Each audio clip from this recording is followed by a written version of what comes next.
The Immigration and Naturalization Service of the United States, in cooperation with the National Broadcasting Company, has invited a number of naturalized citizens to talk about the American citizenship which they have recently acquired, a possession which we ourselves take for granted, but which is still new and thrilling to them. Today, we are delighted to have with us as guest on this program the distinguished scientist, Dr. Albert Einstein, who has this very morning, just a few hours ago, taken his citizenship examination. Certainly, there could be no better time for Dr. Einstein to discuss with Mr. Marshall Dimmock, the Second Assistant Secretary of the Department of Labor, some of the reasons for his appreciation of American citizenship.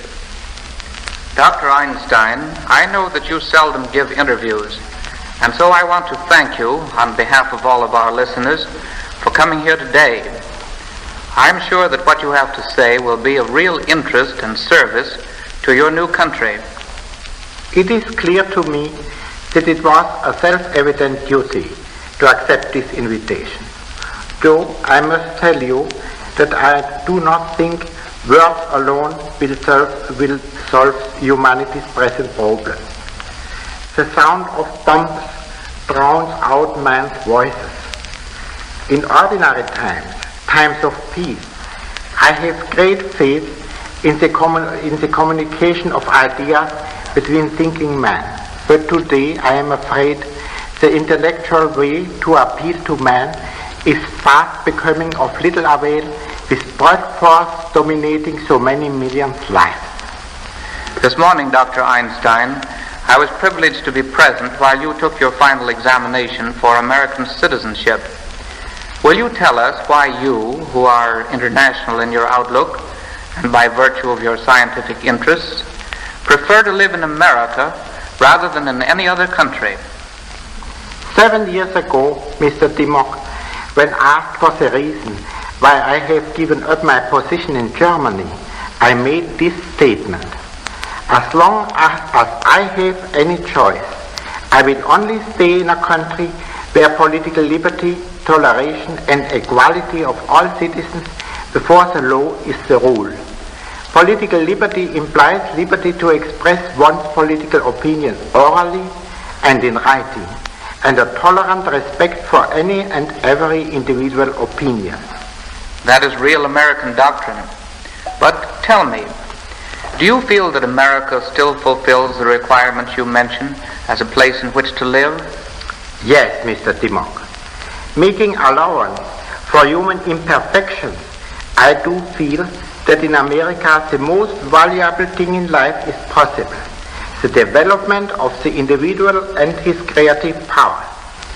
There may be men who can live without political rights and without opportunity of free individual development. But I think that this is intolerable for most Americans. Here, for generations, men have never been under the humiliating necessity of unquestioning obedience. Here, human dignity has been developed to such a point that it would be impossible for people to endure life under a system in which the individual is only a slave of the state and has no voice in his government and no decision on his own way of life. I agree with you, Dr. Einstein. We simply will not be driven about like sheep. We are independent. We are self-reliant. We do not know what it means to be deferential to class or position. Fortunately for us, obey is a little heard word, and cooperate is a common one.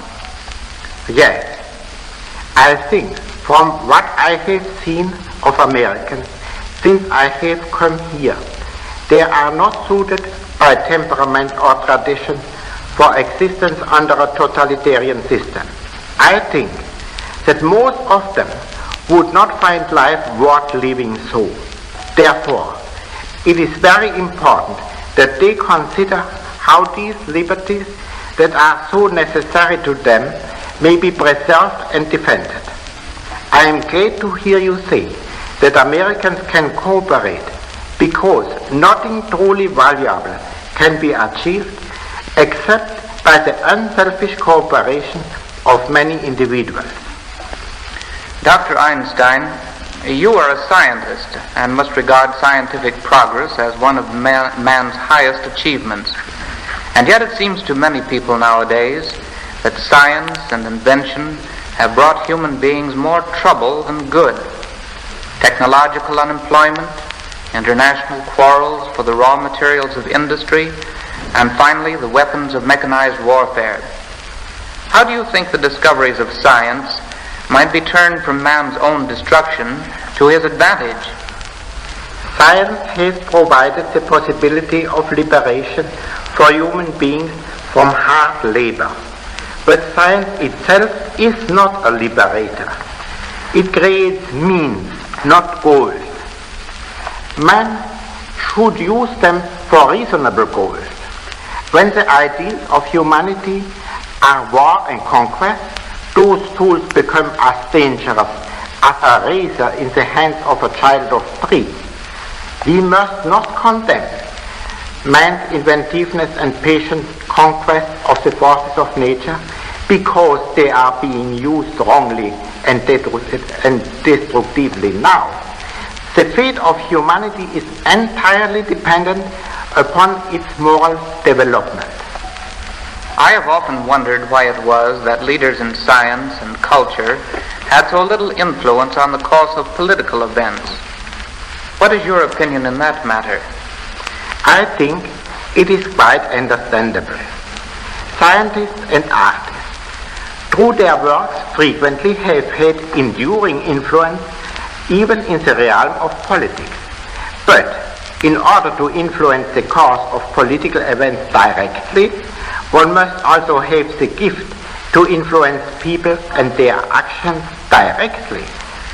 This is rather a matter of arousing and using emotions and personal confidence than of clear understanding of causal connections. For this reason, intellectuals have little chance to impress an audience. Also, they usually do not have the gift to make decisions swiftly. Among the outstanding American statesmen, Woodrow Wilson is perhaps the truest example of the intellectual type. But he too did not seem to have mastered the art of dealing with man. His greatest achievement, the League of Nations, appears today as a failure on superficial observation. But in spite of the mutilation of his contemporaries and the boycott of his fellow countrymen, Wilson's work, in my opinion, will be recreated in a more powerful form. Then only will the importance of this great innovator be fully recognized. What hope have you, Dr. Einstein, that another League of Nations could prevail in a nationalistic world with its unevenly distributed resources and its unsettled economic conditions? I am convinced that a federal organization of the nations of the world is not only possible, but even an absolute necessity if the conditions of our planet are not to become unbearable for man. The League of Nations failed because its members were not willing to give up a part of their rights of sovereignty, and because the League was without any executive power. A world organization cannot ensure peace effectively unless it has control over the whole military power of its members. Exaggerated nationalism is an artificially created emotional state resulting from the necessity to be prepared for war. This exaggerated nationalism would quickly disappear with the elimination of the war danger. I do not believe that the unequal geographical distribution of raw materials must necessarily lead to war. As long as a nation has access to the materials which are necessary for its development, it can very well prosper. This is clearly shown by nations such as Switzerland, Finland, Denmark and Norway, which belonged to the most prosperous countries of Europe before the war. One of the most important functions of such an international organization would be to secure unhampered distribution of the raw materials and free access to markets. The solution of the internal economical and social problems could be left largely to the individual states.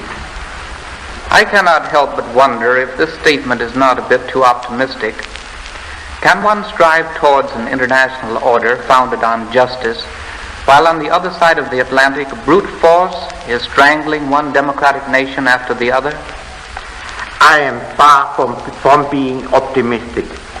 What I have told you is not a prophecy, but a statement of what must be done to prevent life on this earth from becoming unbearable. Everybody will agree that we are now farther removed from this goal than seemed to be the case 10 years ago. This setback could have been avoided if the democracies had then shown the same solidarity and readiness for sacrifice they have shown now in this hour of grave emergency. Will to sacrifice, solidarity and wise foresight, however, are most effective before the hour of dire necessity has arrived. May our America be spared such an hour through the resolute action of her citizens and statesmen. You have great faith in your chosen country, Dr. Einstein. I hope we may be worthy of it through all our acts and decisions and attitudes during these trying times when emotions often deprive men of ability to see things clearly. I believe that most Americans act like Americans. By that I mean that they are innately just, tolerant, and reasonable. But a time of crisis tests the democratic qualities. For example, with 8 million naturalized Americans and 4 million aliens among us, we are challenged as a democracy to prove to ourselves and to the world that tolerance is not only an ideal, but a practical possession of all Americans. I believe that America will prove that democracy is not merely a form of government bound to a good constitution, but also a way of life supported by a people who have a good tradition, a tradition of moral strength. And the fate of the human race is more than ever dependent on its moral strength today. Thank you, Dr. Einstein, for your inspiring message to your chosen country.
The Immigration and Naturalization Service